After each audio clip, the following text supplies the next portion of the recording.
Estamos numa tarde de domingo, dia 31 de maio de 2020, aqui no Parque das Águas, em Sorocaba, que é um dos lugares favoritos, onde eu tenho gravado muitos vídeos para o meu canal. E dessa vez eu estou aqui para falar um assunto que tem sido muita, muita, muitas pessoas têm tido dúvidas a respeito desse assunto, inclusive dentro da igreja, a respeito de nossa filiação no reino de Deus, da paternidade de Deus. Por que nós somos filhos de Deus, mesmo com tantos pecados, mesmo com tantos problemas? Porque Deus nos adotaria como filhos? E a adoção tem sido tema de muitos debates teológicos ao longo da história, tanto nas igrejas ditas tradicionais como nas igrejas pentecostais. E eu gostaria só de resumir rapidamente. Eu sei que é um assunto que daria uma série, que daria um vídeo interminável.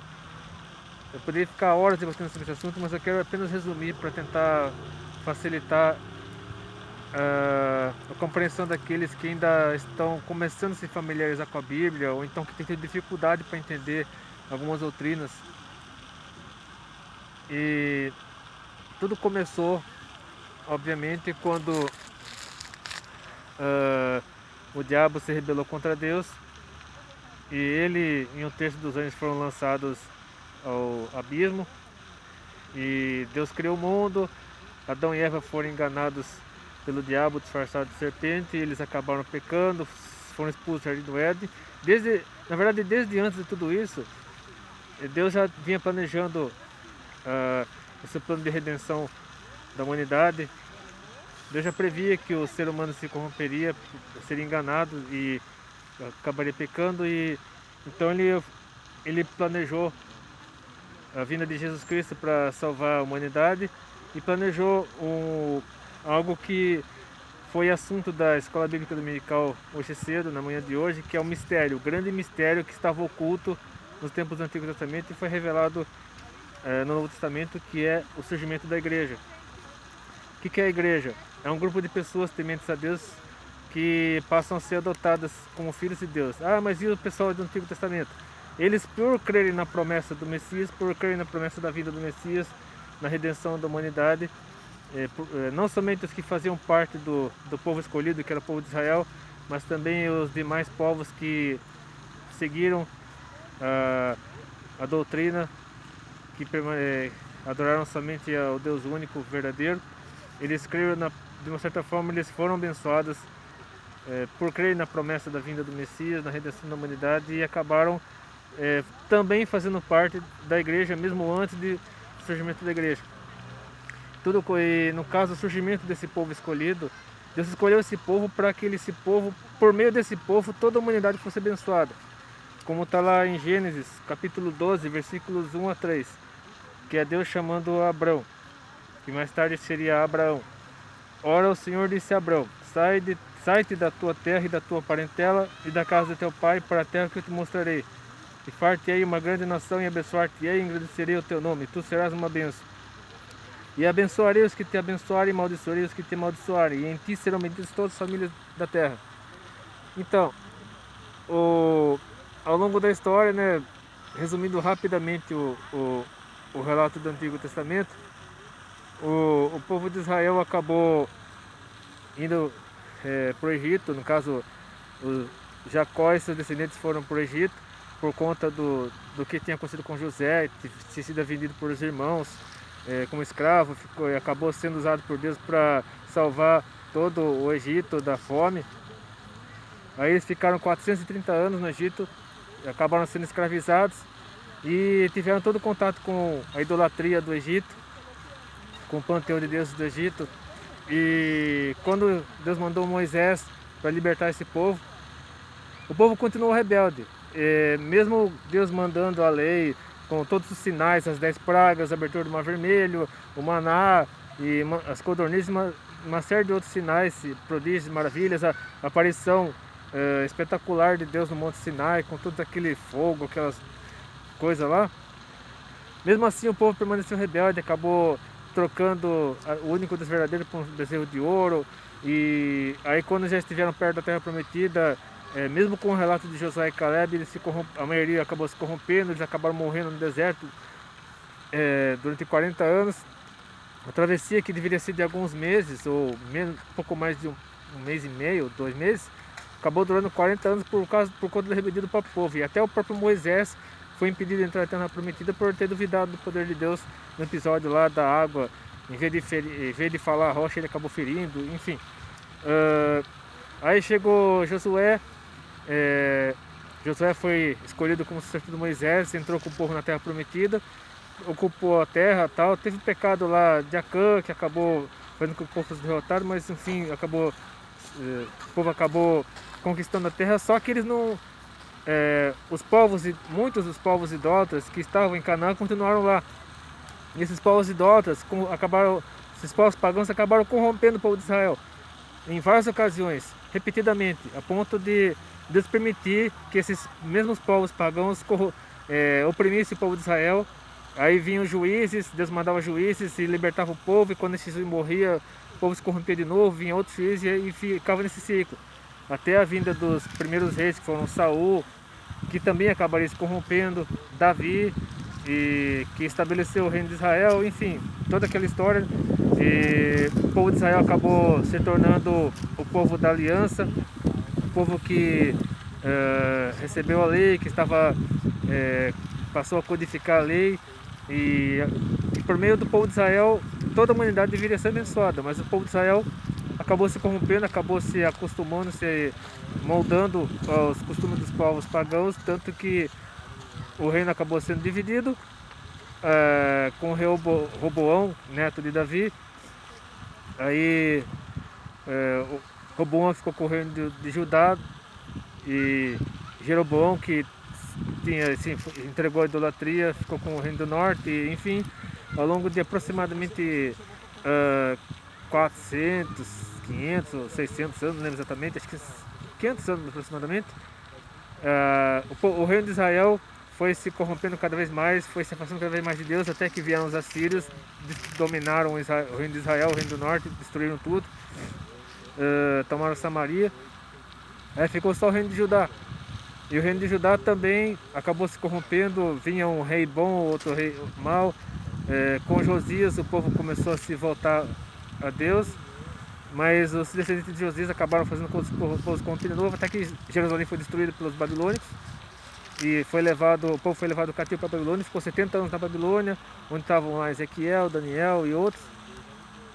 E no fim, chegamos ao tempo de Jesus. Após o povo voltar para Jerusalém, reconstruir os muros, reconstruir a cidade, passando por um período intertestamentário, onde vieram os gregos, primeiro os persas, depois os gregos, os romanos, até chegar à época de Jesus. E já na época de Jesus, vemos aqui o apóstolo João, que foi um dos principais evangelistas, se não o principal evangelista, em seu evangelho, no capítulo 1, versículos 10 a 13. Deixa eu só conferir aqui, que tá pintando muito aqui, mas é isso mesmo. João, capítulo 1, versículos 10 a 13. O apóstolo João diz o seguinte a respeito de Jesus: que Jesus, mesmo sendo perfeito, mesmo sendo filho de Deus mesmo, legítimo, ele, como ser humano, ele só podia se aproximar de Deus por meio de sacrifícios. Ele só podia chegar. Os sacerdotes eram intermediários entre o Deus e o ser humano. O ser humano, para poder se chegar a Deus, conseguir o perdão dos seus pecados e se relacionar com Deus, era só por meio dos sacerdotes, do sumo sacerdote também, que recebia os sacrifícios, tudo. Os sacerdotes ofereciam o sacrifício a Deus pelo povo. Mas a partir do momento que veio Jesus, não houve mais necessidade de sacrifício de animais, de derramamento de sangue, porque Ele próprio, mesmo sendo perfeito, se entregou a si mesmo, morreu por nós, cancelando a dívida que tínhamos com Deus, a partir da nossa fé nele. Somente aqueles que tivessem fé em Jesus como Senhor e Salvador, como Redentor da humanidade, é que receberiam esse direito de ter cancelado todo a condenação a qual estávamos destinados.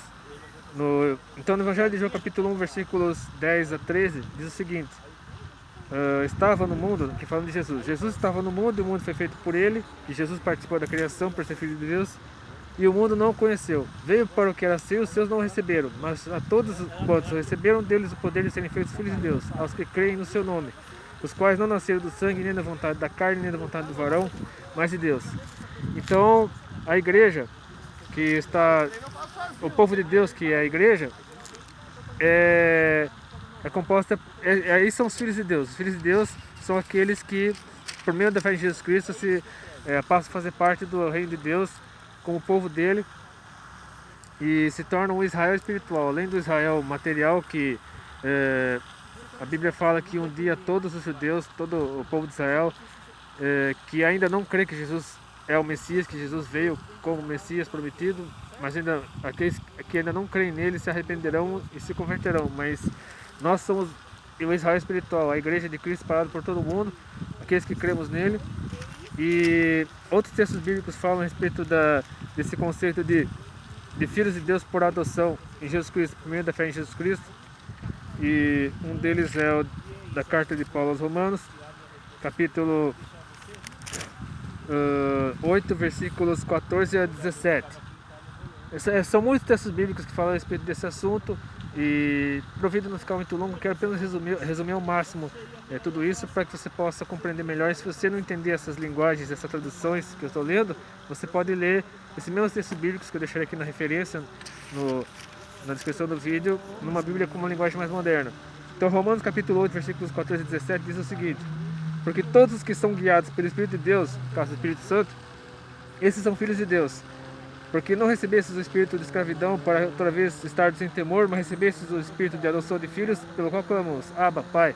Que Abba é um termo judaico de intimidade do filho, como os filhos chamavam os seus pais na intimidade familiar. O mesmo Espírito testifica com o nosso espírito, ou seja, o Espírito de Deus testifica com o espírito de cada um de nós, que cremos em Jesus Cristo, que somos filhos de Deus. Filhos por adoção, mas como diz aqui no versículo 17, se nós somos filhos, somos logo herdeiros também, herdeiros de Deus e co-herdeiros de Cristo, ou seja, herdeiros juntamente com Cristo. Se é certo que com ele padecemos, para que também com ele sejamos glorificados, ou seja, devemos renunciar a esse mundo, tomar a cruz de Jesus e segui-lo verdadeiramente, afastarmos das coisas desse mundo que nos afastam de Deus e buscarmos somente aquilo que nos aproxima de Deus. Seja música, seja leitura, seja entretenimento ou qualquer outra coisa nesse mundo que procure nos afastar de Deus, devemos abster-nos disso, devemos nos afastar disso e substituir por aquilo que nos mantenha perto de Deus. E também diz aqui na carta aos Gálatas, capítulo 3, versículos 26 a 29. Porque todos sois filhos de Deus, pela fé em Cristo Jesus. Ou seja, aqueles que creem em Jesus Cristo como Senhor e Salvador, recebem o Espírito Santo, automaticamente são filhos de Deus. E por adoção, mas somos filhos, Deus recebe como filhos legítimos, mesmo sendo filhos adotivos. Porque todos quantos fossem batizados em Cristo, já vos revestes de Cristo. Ou seja, passamos a ter Cristo habitando em nós por meio do Espírito Santo, a partir da nossa fé em Jesus, nós tornamos parte da família de Deus. Nisto não há judeu nem grego, não há servo nem livre, não há macho nem fêmea, porque todos vós sois um em Cristo Jesus. Ou seja, no mundo onde até hoje as pessoas se segregam, se separam em grupos, grupos inimigos uns dos outros muitas vezes, debates a respeito de raça, a respeito de gênero, separam as pessoas, mas Deus, por meio da fé em Jesus Cristo, quer unir todas essas pessoas num só grupo, numa só nação, que é a nação de Deus. Seja qual for o país, seja qual for a região, qual for a nacionalidade, o sexo, enfim, todos somos povo de Deus, a partir de nossa fé em Jesus. E como o versículo 29 diz assim, no capítulo 3 de Gálatas: e se sois de Cristo, então sois descendência de Abraão, e herdeiros conforme a promessa. Voltando lá em Gênesis 12, 3. Deus disse que por Abraão toda a humanidade seria abençoada. Todas as famílias da terra seriam abençoadas por meio da descendência de Abraão. Então, a promessa de Gênesis 12:3 continua em pé até hoje. Por meio da fé em Jesus Cristo, também passamos a fazer parte do chamado Israel espiritual. Também nos tornamos descendência de Abraão, pela fé. E também, deixa eu só conferir aqui. Deixa eu ler também aqui Colossenses, a carta de Paulo aos Colossenses. Eu não anotei aqui, mas é importante falar a respeito desse texto também, porque explica muita coisa, o que eu já tinha falado. Colossenses 2, versículos 13 a 15, falando a respeito do sacrifício de Jesus em nosso favor. E quando vós, ou seja, nós, seres humanos, estáveis, mortos nos pecados, e na circuncisão da vossa carne, porque a circuncisão era o sinal físico de que uma pessoa fazia parte do povo de Deus. E hoje podemos dizer que o batismo substitui a circuncisão, porque por meio do batismo passamos a fazer parte da família de Deus, passamos a fazer parte da igreja. Então, de uma certa forma, o batismo substitui a circuncisão. Agora a circuncisão é espiritual e não mais carnal. Então, lendo aqui novamente Colossenses 2, lendo novamente do 13. E quando vós estáveis mortos nos pecados, na incircuncisão da vossa carne, vos vivificou juntamente com ele. Ou seja, Jesus vos vivificou juntamente com ele, perdoando-vos todas as ofensas, havendo riscado a célula que era contra nós, suas ordenanças, a qual de alguma maneira nos era contrária. Ou seja, as ordenanças, no caso a lei, nos apontava o pecado, nos mostrava que éramos pecadores. Mas a partir da nossa fé em Jesus Cristo, a lei não nos condena mais, porque por Jesus nós fomos resgatados, nós fomos remidos, comprados, e atirou do meio de nós, cravando-a na cruz. Ou seja, a acusação que foi feita contra nós foi pregada na cruz junto com Jesus. E despojando os principados e potestades, no caso as forças espirituais do mal, os expôs publicamente e deles triunfou em si mesmo. Ou seja, Jesus, ao morrer por nós e depois ressuscitar, triunfou sobre as forças do mal. Ou seja, por mais que os demônios, o diabo, ainda continuem atuando no nosso meio, eles já sabem que o fim deles já está decretado. Eles já foram derrotados, ainda que eles estejam agindo no nosso meio, mas em Jesus são mais que vencedores. E finalmente quero ler aqui na primeira carta de Pedro, capítulo 2, versículos 9 e 10. Resumindo o que eu disse: mas vós sois a geração eleita, o sacerdócio real, a nação santa, o povo adquirido, para que anuncieis as virtudes daquele que vos chama das trevas para a sua maravilhosa luz. Vós que em outro tempo não erais povo, mas agora sois povo de Deus, que não tinhas alcançado misericórdia, mas agora alcançaste misericórdia. Ou seja, nenhum de nós tinha direito à salvação. Nós tínhamos direito a receber a ira de Deus, o castigo de Deus, mas a partir do momento que nossa fé em Jesus Cristo, nós fazemos parte da família de Deus, da igreja. Ou seja, quando eu falo família de Deus, povo de Deus, igreja, é tudo a mesma coisa. O grupo de pessoas que creem em Jesus Cristo como Senhor e Salvador, que está vivendo de acordo com a orientação do Espírito Santo, para que nós possamos viver segundo a vontade de Deus em todos os momentos de nossas vidas, não apenas na igreja, nos cultos, mas em qualquer momento de nossas vidas. E finalmente quero encerrar lendo a primeira carta de João, capítulo 3, versículos 1 a 3. Vede quão grande amor, aqui fala caridade, mas podemos traduzir por amor, nos tem concedido o Pai, que fôssemos chamados filhos de Deus. Por isso o mundo nos não conhece, porque não conhece Ele. Ou seja, se o mundo não gosta de nós, se o mundo nos trata como inimigos, como alienados, pessoas que vivem fora da realidade, é porque eles não conhecem Jesus. Mas aqueles que finalmente tiverem encontro com Jesus, conhecer Jesus, também se unirão a nós. Eles também se unirão a nós. Amados, agora somos filhos de Deus, e ainda não é manifestado o que havemos de ser, mas sabemos que quando Ele, no caso Jesus, se manifestar, seremos semelhantes a Ele, porque assim como o veremos. E qualquer que nele tenha essa esperança, purifica-se a si mesmo, como também Ele é puro. Ou seja, ainda que não sejamos perfeitos nesse mundo, não somos perfeitos, mas quando encontrarmos com Jesus na glória, e nosso corpo for glorificado, for transformado, seremos perfeitos. Seremos livres de qualquer pecado, qualquer erro. Então, se esse vídeo impactou sua vida, se esse vídeo fez diferença na sua vida, curta, compartilhe suas políticas no canal, que por meio desse vídeo muitas almas sejam resgatadas, sejam salvas por reino de Deus. Deus abençoe. Cuidado em pé, se quiser.